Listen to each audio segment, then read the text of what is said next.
Hello and welcome to our Python tutorial for beginners. In this series, we will teach you the fundamentals of Python so you can quickly grasp the basics of programming. Let's get started. Before we dive into actual programming, let's briefly talk about Python.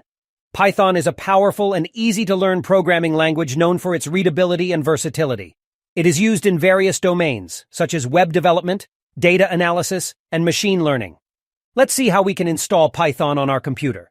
To install Python on your computer, simply visit the official Python website and download the latest version suitable for your operating system. Follow the installation process by following the on-screen instructions. Once the installation is complete, we can start writing our first Python program. Open your preferred text editor or an integrated development environment, IDE, like PyCharm or Visual Studio Code.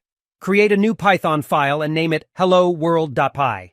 In this file, we will write the classic Hello World code, which is the first program most developers write.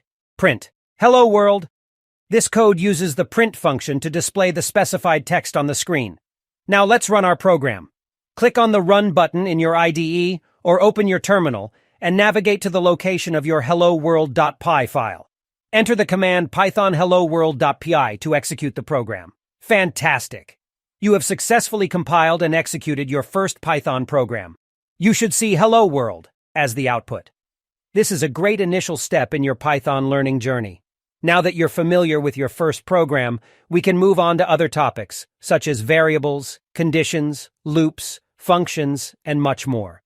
Stay tuned to expand your knowledge of Python and improve your programming skills. That wraps up our first Python tutorial for beginners. I hope you've learned something new and are ready to continue your Python journey. If you enjoyed this video, give us a thumbs up and subscribe to our channel for more tutorials. Until next time, thank you for being here. If you have any questions, please leave them in the comments below. Don't forget to subscribe to our channel to stay updated with future videos. See you soon and happy coding with Python.